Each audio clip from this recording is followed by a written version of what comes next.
નમસ્કાર વિદ્યાર્થી મિત્રો, આજે લેક્ચર નંબર 24માં આપણે આ ચેપ્ટરનો અંતિમ ટોપિક એટલે કે ગબડતી ગતિ, ઇંગ્લિશમાં જેને કહેવાય રોલિંગ મોશન, આનો અભ્યાસ આપણે કરવાના છે. એટલે આ ચેપ્ટર આજે આપણું પૂર્ણ થશે. ચેપ્ટર ટેક્સ્ટમાં 7.14 નંબરનો ટોપિક છે.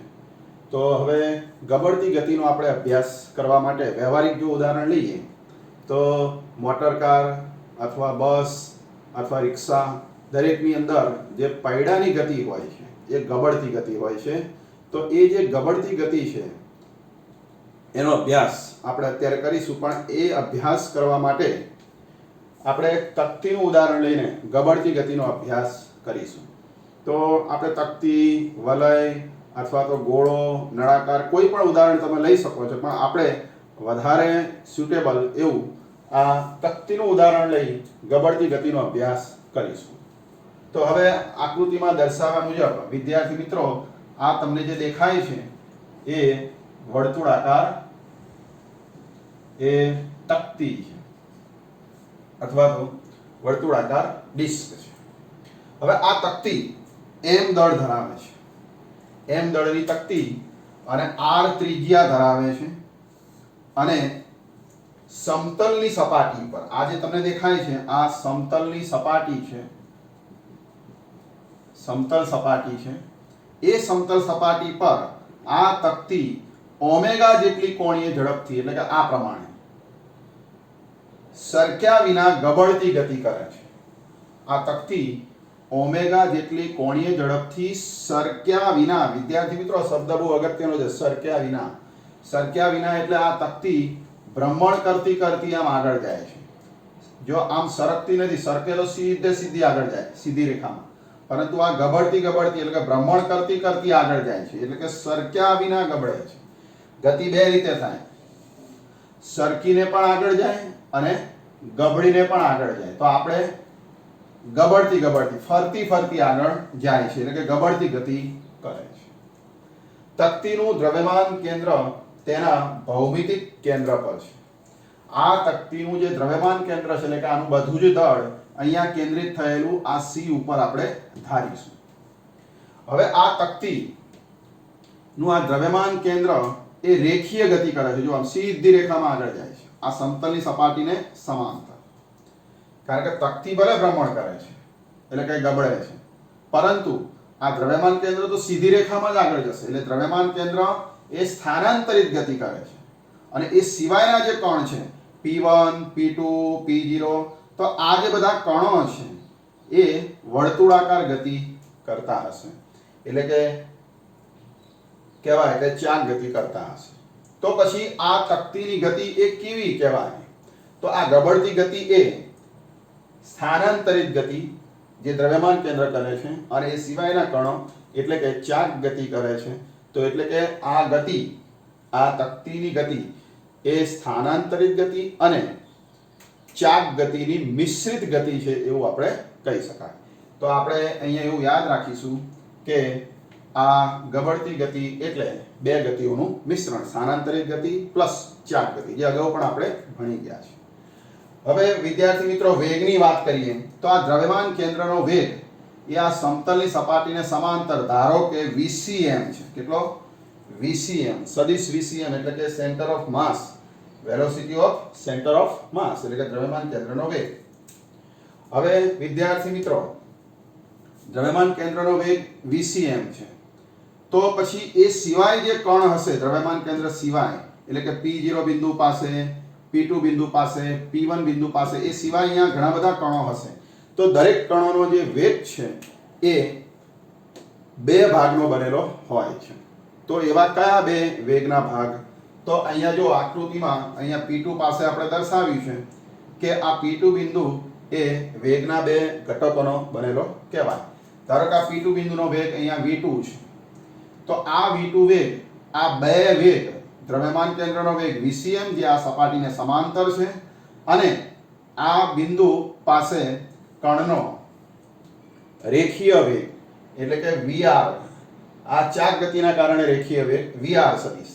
તો આ VCM એટલે કે દ્રવ્યમાન કેન્દ્રનો વેગ અને આ ચાક ગતિના કારણે રેખીય વેગ, આ બંનેનો સરવાળો એટલે કે આ બંનેનું સંયોજન એટલે આ કણનો વેગ.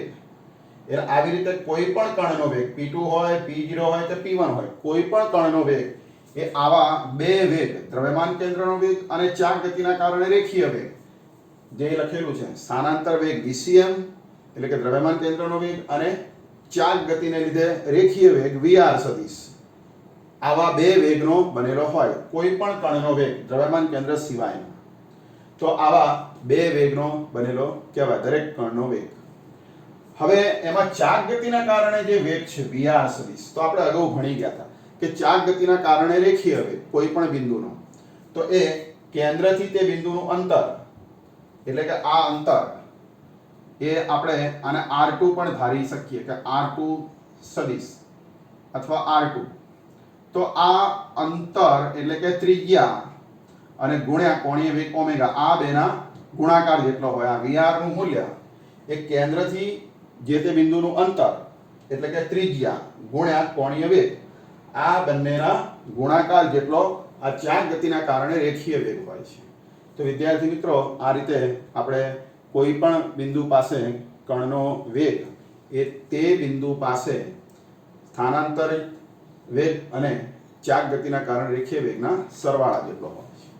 હવે p2 બિંદુ પાસેના વેગની જો આપણે વાત કરીએ તો p2 બિંદુ પાસેનો જે વેગ છે આ vr એ આ cp2 આ બેને જોડતી રેખાને લંબ છે જ્યારે vcm છે એ આ સપાટીને સમાંતર છે. એટલે આ v2 વેગ એ આ બેનો સરવાળો થાય vr + vcm. p2 બિંદુ પાસે વેગ v2 એટલે vcm + vr એટલે કે દ્રવ્યમાન કેન્દ્રનો જે વેગ હશે એટલે કે સ્થાનાંતરિત વેગ વત્તા ચાક ગતિના કારણે રેખીય વેગ એ બેના સરવાળા જેટલું હશે. આપણે જાણીએ છીએ કે vr એટલે r ઓમેગા સદિશ. તો આવું આપણે લખી શકીએ સમીકરણ નંબર 1. એટલે અહીંયા વેગ કેટલો p2 બિંદુ પાસે કણનો તો અહીંયા કણનો વેગ આટલો થશે v2 = vcm + r ઓમેગા. યાદ રાખજો. ચલો હવે p0 બિંદુ પર ચાક ગતિને લીધે વેગ એટલે કે અહીંયા p0 બિંદુ પાસે અહીંયા જે વેગ હશે એ કેટલો હશે તો વિદ્યાર્થી મિત્રો અહીંયા જે વેગ છે એ પણ આની જેમ જ vr + vcm અથવા vcm + vr. તો આપણે p0 પાસે વેગને v0 નામ આપીએ તો અહીંયા જે વેગ હશે એ vcm. vcm એટલે આ દ્રવ્યમાન કેન્દ્રને લીધે વેગ એટલે કે આ બાજુ vcm કહેવાય અને vr એટલે એ આની વિરુદ્ધ દિશામાં હશે વિદ્યાર્થી મિત્રો. vr સદિશ એ દ્રવ્યમાન કેન્દ્રનો જે વેગ હશે અહીંયા vcm એની વિરુદ્ધમાં હશે. એટલે આ બંને વેગો કેવા vcm અને vr p0 પાસે વિરુદ્ધ દિશામાં એક ધન દિશામાં તો આને કહેવાય ઋણ દિશામાં. એટલે આ બંને વિરુદ્ધ દિશામાં હોવાથી અહીંયા પ્લસ ને બદલે શું આવશે નિશાની માઈનસ આવશે કારણ કે vcm ની વિરુદ્ધમાં vr છે એટલે vr એ vcm ની વિરુદ્ધ હોવાથી માઈનસ લખીશું. અને હવે વિદ્યાર્થી મિત્રો આ p0 બિંદુ એને આપણે સ્થિર ક્ષણ માટે ક્ષણિક રીતે આને આપણે સ્થિર રાખવું હોય તો આ બંને વેગનો સરવાળો શું થવો જોઈએ 0. જો આ બે વેગનો સરવાળો 0 થાય તો જ આ બિંદુ સ્થિર રહે. આ બિંદુ ક્યારે સ્થિર રહે vcm અને vr બંનેનો સરવાળો 0 થાય. એટલે જો vcm અને vr નો સરવાળો એટલે કે અહીંયા વિરુદ્ધ હોવાથી માઈનસ લીધું છે એટલે કે આ સરવાળો એ 0 થવો જોઈએ. ક્યારે કે આ બિંદુ સ્થિર રહે તે માટે. એટલે આપણે અહીંયા = 0 લખ્યું છે. હવે આ vr ને જમણી બાજુ લઈ જતા શું થાય vcm = vr પણ vr એટલે અહીંથી આ અંતર r ગુણ્યા ઓમેગા રેખીય વેગ એટલે ચાક ગતિના કારણે ત્રિજ્યા ગુણ્યા કોણીય વેગ r * ઓમેગા. r કેપિટલ કેમ કે આ અંતર ત્રિજ્યા જેટલું છે તો r * ઓમેગા. વિદ્યાર્થી મિત્રો તો આને આપણે આપીશું સમીકરણ નંબર 2. તો હવે આ ક્યારે આ શરતનું પાલન થાય તો કે p0 ક્ષણિક રીતે સ્થિર રહે ત્યારે આ કન્ડિશન બને છે. એટલે કે p0 બિંદુ સ્થિર રહે ક્ષણિક માટે એ માટેની આ શરત થઈ. એટલે કે બીજા અર્થમાં કે આ તક્તી ત્યારે જ ગબડી શકે ત્યારે જ આમ ભ્રમણ કરે કે જ્યારે આ બિંદુ ક્ષણિક રીતે શું હોય સ્થિર. તક્તી ભલે આગળ જાય પણ જે બિંદુની સંપર્કમાં હશે એ જે તે ક્ષણે સ્થિર હોવું જોઈએ તો જ એ ગબડે છે એમ આપણે કહી શકીએ. એટલે અહીંયા બિંદુ p0 એ ક્ષણિક રીતે સ્થિર રહે તો તક્તી એ સરક્યા વિના ગબડે છે એવું આપણે કહી શકીએ. અને તકતી સરક્યા વિના ગબડે તો એ માટેની આ શું થઈ? શરત થઈ. તો વિદ્યાર્થી મિત્રો, તકતી સરક્યા વિના ગબડે એ માટેની શરત VCM બરાબર R ઓમેગા. જો આ શરતનું પાલન થાય તો જ તકતી ગબડે. જો આ શરતનું પાલન ના થાય, VCM બરાબર R ઓમેગા, તો તકતી સરકે અથવા સરકીને ગબડે, બંને મિશ્રિત ગતિ. પણ ટૂંકમાં આ જે કહીએ આપણે કે VCM એનું મૂલ્ય R ઓમેગા હોય તો જ એ સરક્યા વિના ગબડી શકે. હવે તકતીની ટોચ પરના બિંદુનો વેગ, ચલો આનો વેગ શોધીએ. આનો વેગ આપણે 0 લીધો, એટલે કે આ બંને વેગનો સરવાળો 0. જ્યારે અહીંયા તો અહીંયા દ્રવ્યમાન કેન્દ્રનો જે વેગ છે અહીંયા V1 જે વેગ છે P1 પાસેના કણનો, તો આ V1 વેગ એ દ્રવ્યમાન કેન્દ્રનો વેગ VCM અને પ્લસ અહીંયા જે VR છે, ચાક ગતિના કારણે રેખીય વેગ, એ પણ જમણી બાજુ જ હશે. એટલે કે અહીંયા VCM અને VR આ બિંદુ પાસે બંને એક જ દિશામાં થશે. જે અહીંયા વિરુદ્ધ હતા એ બંને અહીંયા એક જ દિશામાં થશે, VCM અને VR. એટલે આ બેનો સરવાળો એક જ દિશામાં હોવાથી શું થશે? આ બિંદુ પાસે V1 બરાબર VR વત્તા VCM, એટલે કે VCM વત્તા VR. એટલે P1 બિંદુ પાસે વેગ કેવો હશે? VCM વત્તા VR. VR એટલે R ઓમેગા સદિશ. હવે આપણે જાણીએ છીએ કે VR એટલે VCM પણ કહેવાય, R ઓમેગા એટલે VCM પણ કહેવાય, એટલે 2VCM. એટલે અહીં જે કણ હશે એનો વેગ આ દ્રવ્યમાન કેન્દ્રના વેગ કરતા ડબલ હશે, બમણો હશે. આનો વેગ 10 એકમ હોય તો આનો વેગ 20 એકમ, આનો 30 હોય તો આનો 60 એકમ. આવી રીતે આ બિંદુ કરતા આ બિંદુ પાસે કણનો વેગ શું હશે? ડબલ. અને અહીંયા કણનો વેગ 0 હશે. તો તમે વિદ્યાર્થી મિત્રો, પદાર્થ જ્યારે સરક્યા વિના ગબડે ત્યારે જુદા જુદા કણોનો વેગ ભલે બે ભાગનો બનેલો હોય પણ જુદા જુદા કણોનો વેગ એ જુદો જુદો હોય છે. આનો વેગ 0, આનો વેગ હશે એના કરતા આનો વેગ બમણો, અને આનો વેગ એ 0, અને આ ડબલ આનો જે વેગ છે આના કરતા એ બેની વચ્ચેનો આનો વેગ હશે.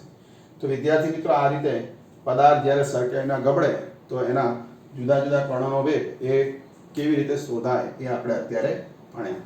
તો હવે આપણે 2 માર્ક્સમાં પરીક્ષામાં પૂછાય કે ગબડતી ગતિ માટે વેગની સમજૂતી આપો.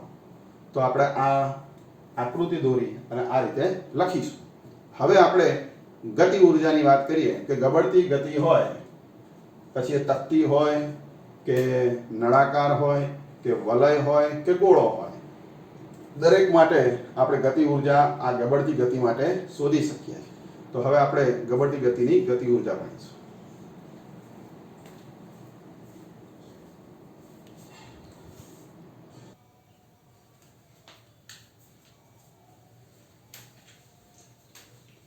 વિદ્યાર્થી મિત્રો, હવે આપણે ગબડતી જે ગતિ છે એના વેગની વાત કરી, તો હવે આપણે ગતિ ઊર્જાની ચર્ચા કરીશું, જેને ઇંગ્લિશમાં કહેવાય kinetic energy of rolling motion. Topic number 7.14.1. હવે વિદ્યાર્થી મિત્રો, કે ગબડતો પદાર્થ છે એની ગતિ બે પ્રકારની હોય છે, કે સ્થાનાંતરિત ગતિ અને ચાક ગતિ. તો એની એ મિશ્રિત એટલે કે બંનેનું સંયોજિત ગતિ કહેવાય.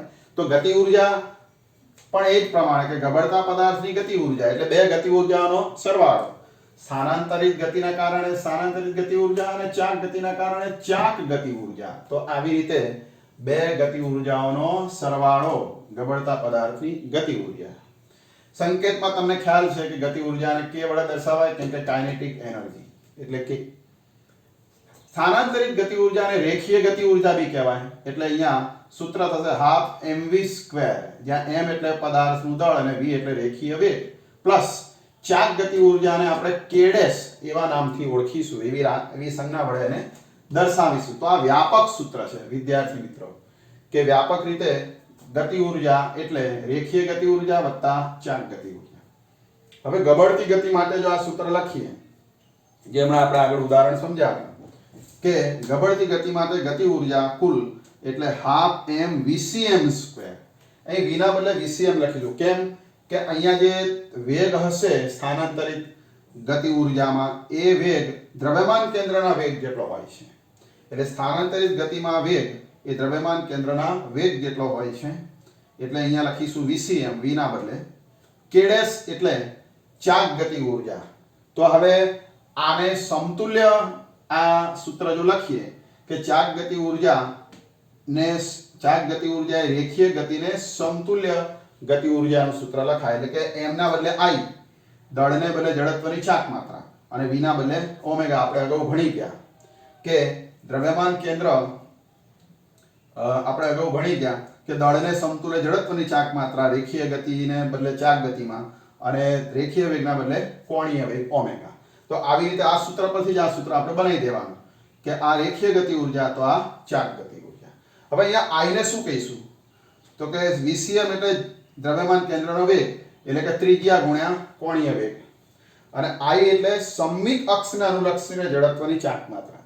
કે પદાર્થ જ્યારે ગતિ કરે ત્યારે જે અક્ષ હોય છે સંમિત હોય છે, અને સંમિત અક્ષને અનુલક્ષીને પદાર્થ જો ચાક ગતિ કરતો હોય તો જડત્વની ચાક માત્રા mk સ્ક્વેર થાય. i બરાબર શું લખાય? mk સ્ક્વેર, જ્યાં m એટલે દળ, k એટલે ચક્રાવર્તન ત્રિજ્યા. તો આ બંને પદો એટલે કે VCM અને i ની કિંમત અહીંયા લખીએ.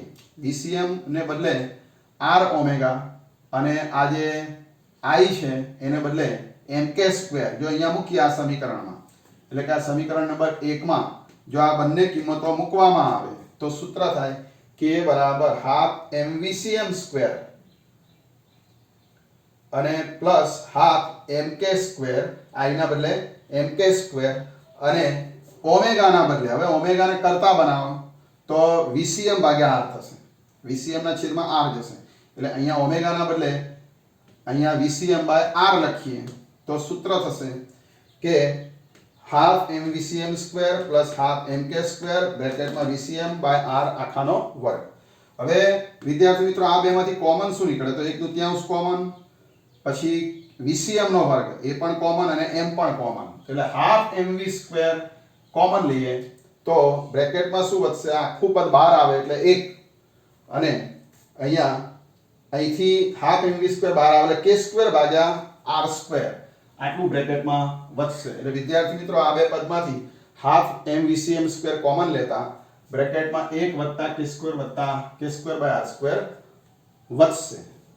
તો આને કહેવાય કે કોઈ પણ ગબડતા પદાર્થ માટે ગતિ ઉર્જાનું સૂત્ર. એટલે કે આ સમીકરણ કોઈ પણ ગબડતા પદાર્થને લાગુ પાડી શકાય. પછી એ પદાર્થ તકતી હોય, નળાકાર હોય, ગોળો હોય અથવા વલય હોય, કોઈ પણ માટે આ ગતિ ઉર્જાનું સૂત્ર લાગુ પાડી શકાય. તો જો કોઈ પદાર્થ ગબડતી ગતિ કરતો હોય તો એના માટે આ ગતિ ઉર્જાનું સૂત્ર. એટલે આ સૂત્ર બહુ જ અગત્યનું છે, અને આ સૂત્ર પરથી દાખલા અને MCQ એ બનાવવામાં આવે છે. તો હવે આ સૂત્ર કેવી રીતે યાદ રાખશો? કે જો કોઈ પદાર્થ ગબડતી ગતિ કરતો હોય તો તેની ગતિ ઉર્જા k બરાબર half m into VCM square into bracket 1 + k square by r square. આ રીતે આને આપણે યાદ રાખીશું. ચલો હવે આ સૂત્રનું દ્રઢીકરણ થાય, એની સમજ પડે કે આ સૂત્રનો ઉપયોગ શું, તો એના માટે આપણે આ દાખલો ગણીશું. ઉદાહરણ 7.16. તો ઉદાહરણ 7.16 ની રકમ આ પ્રમાણે છે કે 3 પદાર્થો, કેટલા પદાર્થો લઈશું? 3. એક રિંગ, પછી બીજો ઘન નળાકાર, અને ત્રીજો ઘન ગોળો. તો આ 3 પદાર્થો ઢળતા પાટિયા પર સરક્યા વિના નીચે તરફ ગબડે છે. તે સ્થિર અવસ્થામાંથી ગતિ શરૂ કરે છે. બધા જ પદાર્થોની ત્રિજ્યા એક સમાન છે, અને ત્રણેયમાંથી કયો પદાર્થ મહત્તમ વેગ સાથે નીચે પહોંચશે? તો ટૂંકમાં ત્રણેય પદાર્થોના વેગ શોધવાના છે. તો હવે શોધવા માટે સૌપ્રથમ આપણે આકૃતિ દ્વારા રકમને સમજી અને દાખલો ગણીશું.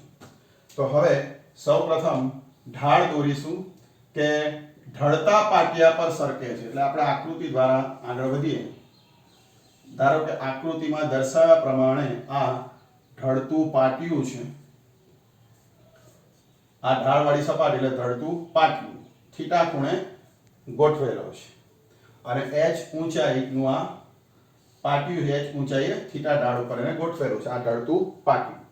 હવે અહીંથી પદાર્થને, પછી એ પદાર્થ ગમે તે રિંગ ગણો, નળાકાર ગણો કે ગોળો ગણો, અહીંથી એને સરક્યા વગર ગબડાવવામાં આવે છે. એટલે આ પદાર્થ અહીંથી સ્થિર સ્થિતિમાંથી આને મુક્ત કરવામાં આવે છે. તો આ પદાર્થ શું થશે? ધીમે ધીમે ધીમે ધીમે આ રીતે એનું દ્રવ્યમાન કેન્દ્ર રેખીય ગતિ કરી અને નીચે પહોંચશે, તળિયે પહોંચશે. તો વિદ્યાર્થી મિત્રો આ રીતે પદાર્થ h ઊંચાઈથી ઢાળના તળિયે આવશે. તો એ દરમિયાન આ જે દ્રવ્યમાન કેન્દ્ર છે આ રહ્યું, એ દ્રવ્યમાન કેન્દ્ર રેખીય ગતિ કરશે, પણ બાકીના જે કણ હશે એ ચાક ગતિ કરતા કરતા અહીંયા આવશે. એટલે કે ટૂંકમાં આ જે ગતિ છે એ રેખીય ગતિ અને ચાક ગતિની સંયોજિત ગતિ છે એવું આપણે કહી શકીએ. એટલે કે ગતિ ઊર્જાનું આપણે આ સૂત્ર અહીંયા ઉપયોગમાં લઈ શકીએ કે k બરાબર half mvcm² into bracket 1 plus k² by r², જ્યાં m એટલે આ પદાર્થનું દળ, r એટલે ત્રિજ્યા, k એટલે ચક્રાવર્તન ત્રિજ્યા. હવે વિદ્યાર્થી મિત્રો અહીંયા યાંત્રિક ઊર્જાના સંરક્ષણના નિયમનો આપણે ઉપયોગ કરીશું કે અહીં સપાટી સાથે એટલે કે અહીંયા ઘર્ષણ બળના કારણે ઊર્જાનો કોઈ વ્યય થતો નથી. એટલે કે અહીંયા યાંત્રિક ઊર્જાના સંરક્ષણના નિયમ અનુસાર ઊર્જાનો આમાં અહીંથી પદાર્થ નીચે આવે ત્યારે વ્યય થતો નથી. એટલે કે યાંત્રિક ઊર્જાના સંરક્ષણના નિયમ અનુસાર કે h ઊંચાઈએ પદાર્થ હોય ત્યારે h ઊંચાઈએ પદાર્થની કુલ ઊર્જા મતલબ યાંત્રિક ઊર્જા એટલે ગતિ ઊર્જા વત્તા સ્થિતિ ઊર્જા ઇઝ ઇક્વલ ટુ ઢાળના તળિયે પદાર્થની યાંત્રિક ઊર્જા. વિદ્યાર્થી મિત્રો તમને ખ્યાલ છે કે યાંત્રિક ઊર્જા એટલે અહીંયા ગતિ ઊર્જા વત્તા સ્થિતિ ઊર્જા. તો હવે ગતિ ઊર્જા પદાર્થ પ્રારંભમાં સ્થિર છે, સ્થિર સ્થિતિમાંથી ગતિ શરૂ કરે છે. એ કન્ડિશન આપી છે કે સ્થિર અવસ્થામાંથી ગતિ શરૂ કરે છે. સ્થિર અવસ્થામાં શું હોય તો કે સ્થિતિ ઊર્જા, સ્થિર અવસ્થામાં ગતિ ઊર્જા શું હોય? શૂન્ય હોય. ગતિ ઊર્જા શૂન્ય હોય.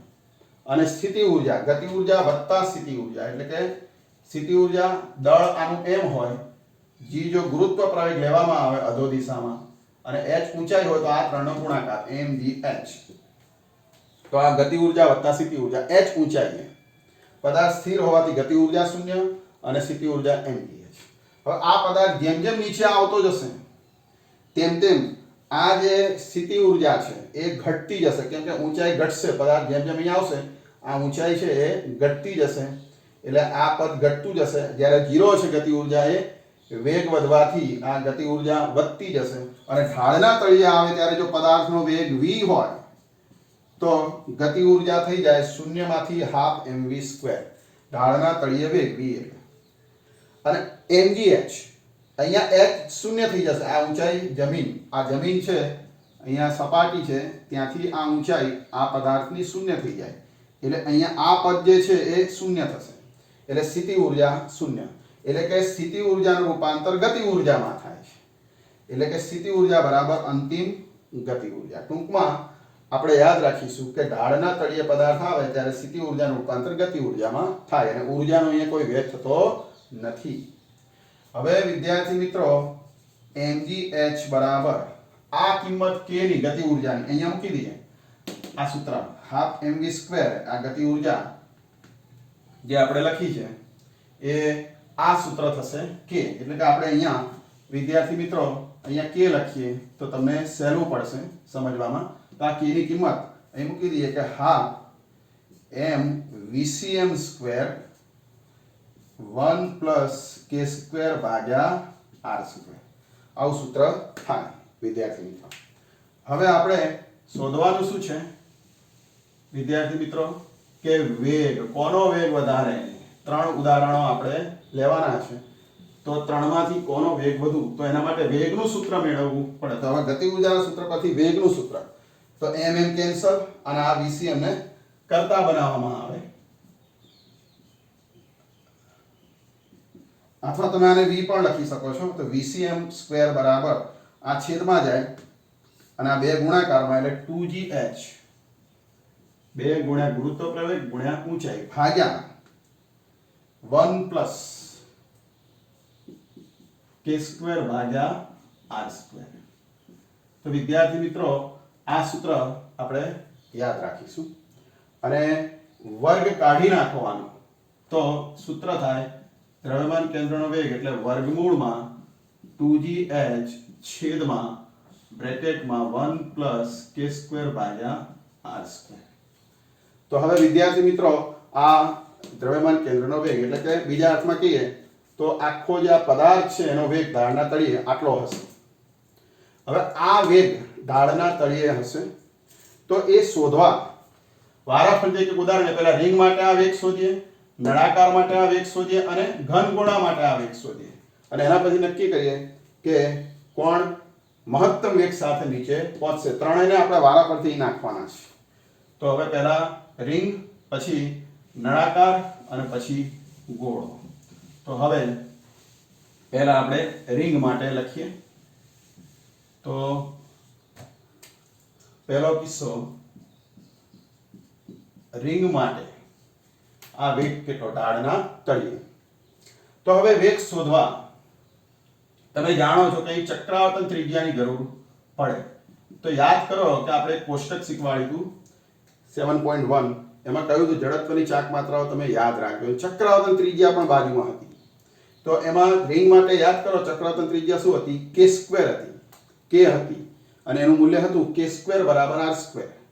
કેવી રીતે આ સૂત્ર આવ્યું યાદ કરો કે રિંગ માટે જડત્વની ચાક માત્રા એટલે mr² અને રિંગના કેન્દ્રમાંથી પસાર થતી અક્ષના અનુલક્ષને લંબરૂપે સમતલને તો mr² બરાબર mk². તો mm જતા રહે એટલે શું થાય? k² બરાબર r². જો આ કેવી રીતે આવ્યું પદ ભૂલી ગયા હોય તો mr² બરાબર mk². જડત્વની ચાક માત્રા રિંગ માટેના mk² લખતા એના બરાબર mm કેન્સલ થાય એટલે k² બરાબર r². હવે આ સૂત્રમાં મૂકી દઈએ અહીંયા k² ના બદલે r². એટલે દ્રવ્યમાન કેન્દ્રનો વેગ ઢાળના તળિયે 2gh છેદમાં 1 k² ને બદલે r² લખતા r²/r² એટલે કે વર્ગમૂળમાં 2gh છેદમાં 1 અહીંયા r² લખીએ, r² કેન્સલ થાય એટલે 1 થઈ જાય એટલે સૂત્ર થાય કે વર્ગમૂળમાં 2gh ભાગ્યા 2 1 + 1 2 2 ઉડી જાય એટલે વર્ગમૂળમાં gh. તો વિદ્યાર્થી મિત્રો કે આ સૂત્ર એ રિંગનો વેગ ઢાળના તળિયે આટલા વેગથી રિંગ ઢાળના તળિયે પહોંચશે. હવે આપણે બીજું લઈએ. અહીંયા રિંગના બદલે નળાકાર હોય વિદ્યાર્થી મિત્રો. તો નળાકારની અક્ષને અનુલક્ષીને જડત્વની ચાક માત્રા તમને યાદ હશે.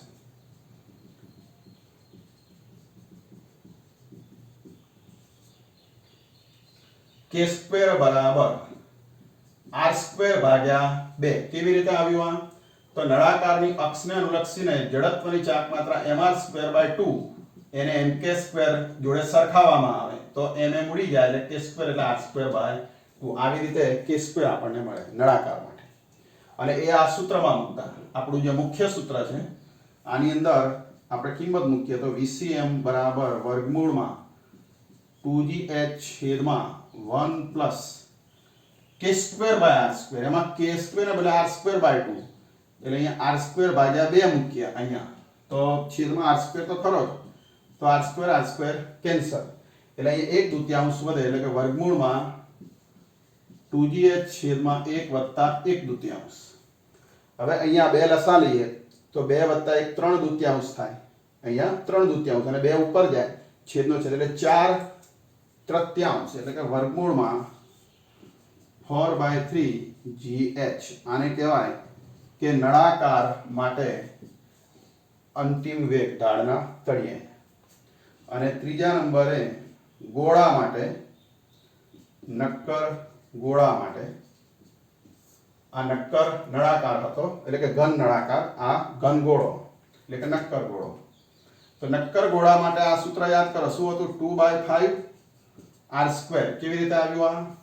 તો i એટલે 2/5 mr² અને એને mk² જોડે સરખાવો જડત્વની ચાક માત્રા તો mm કેન્સલ થતા k² એટલે 2/5 r². આ સૂત્રમાં મૂકતા k² ને બદલે તો દ્રવ્યમાન કેન્દ્રનો વેગ વર્ગમૂળમાં 2gh છેદમાં 1 k². આ k² ની કિંમત r²/5 2/5 r² મૂકતા સૂત્ર થશે 5 લસા લઈએ. અહીંયા આપણે r² ભાગ્યા 2/5 r² છે, એટલે કે અહીંયા 2/5 r² ભાગ્યા r² છે. r² કેન્સલ, 5 લસા લઈએ તો 5 એકા 5 ને 2 7, 7/5 આનું સાદુરૂપ થાય 7/5, 5 ઉપર જ્યારે 5 દુ 10 એટલે 10gh/7. તો આવી રીતે વિદ્યાર્થી મિત્રો સમીકરણ 3 મળશે. તો વિદ્યાર્થી મિત્રો રિંગ માટે વેગ √gh, નળાકાર માટે √4/3gh, એટલે કે અહીંયા 1gh છે, અહીંયા ભાગાકાર શું થાય 1.33gh, 3 એકા 3 એવી રીતે કરો ભાગાકાર તો અહીં 1.33 થાય, 1.33gh એટલે આના કરતા આ વેગ કેવો થયો, થોડો વધારે થયો. અને અહીંયા 10gh/7 ગોળા માટે 10/7 કરો તો તમારે 7 એકા 7, 3 વધે અને 7 ચોક 28 એટલે 1.4 અથવા એની આસપાસનું આ મૂલ્ય થાય. એટલે આના કરતાં આ પદ મોટું, મતલબ સમીકરણ 1 કરતાં સમીકરણ 2 નું મૂલ્ય મોટું, 2 કરતાં 3 નું મૂલ્ય મોટું, એટલે કે રિંગ કરતાં નળાકારનો વેગ વધારે અને નળાકાર કરતાં ગોળાનો વેગ વધારે. એટલે આ ત્રણેયમાં કોણ મહત્તમ વેગથી નીચે પહોંચશે? તો ગોળો, ઘન ગોળો એટલે કે નક્કર ગોળો એ મહત્તમ વેગથી જે પાટિયું છે એના નીચે તળિયે પહોંચશે. તો આવી રીતે આ ત્રણેયને ગબડતી ગતિ કરાવીએ તો ગોળો સૌથી પહેલા નીચે વધારે વેગથી પહોંચશે. તો વિદ્યાર્થી મિત્રો આવી રીતે આ સૂત્રનો ઉપયોગ કરી અને આપણે આ એક્ઝામ્પલ ગણી શકીએ. આવા અનેક પ્રકારના દાખલા MCQ આ ટોપિકમાંથી પૂછાતા હોય છે બોર્ડની એક્ઝામમાં, આ ઉપરાંત 11મા ધોરણમાં પણ સ્કૂલની એક્ઝામમાં અને નીટ અને વગેરે આવી કોમ્પિટિટિવ એક્ઝામમાં આ સૂત્ર ઉપર આધારિત MCQ મોસ્ટ ઓફ પૂછાતા હોય છે. તો આપણે આ સૂત્રને બહુ જ સારી રીતે સમજીને તૈયાર કરીશું અને આ દાખલો જો 2 વાર ગણીશું તો હું માનું છું કે આ ટોપિકમાં તમને કોઈ તકલીફ પડશે નહીં. તો વિદ્યાર્થી મિત્રો આજના 24 નંબરના લેક્ચરમાં આપણું આ ચેપ્ટર અહીંયા પૂરું થાય છે. તો આપણે 24 લેક્ચર દ્વારા ચેપ્ટર 7 પૂર્ણ કર્યું છે. તો તમે એક લેક્ચર જો તમે સ્ટેપ બાય સ્ટેપ જોશો, પહેલું લેક્ચર, બીજું લેક્ચર, ત્રીજું લેક્ચર, તો તમે 24 લેક્ચર એ ટેક્સ્ટને જોડે રાખી અને જો એનો સ્ટડી કરશો તો આ પ્રકરણ ખૂબ સહેલું છે, ભલે લાંબુ છે પણ ખૂબ સહેલું છે અને તમે સારી રીતે તૈયાર કરી શકશો. તો વિદ્યાર્થી મિત્રો આનું હોમવર્ક હું મોકલીશ PDF દ્વારા, તમે એ હોમવર્ક કરશો એટલે આ ટોપિક તૈયાર થઈ જશે. તો વિદ્યાર્થી મિત્રો આજે આ ચેપ્ટર અહીંયા પૂર્ણ કરીએ છીએ અને હવે નવું ચેપ્ટર એ નેક્સ્ટ લેક્ચરમાં આપણે શરૂ કરીશું. તો ત્યાં સુધી આપ આટલું તૈયાર કરશો. જય સ્વામિનારાયણ.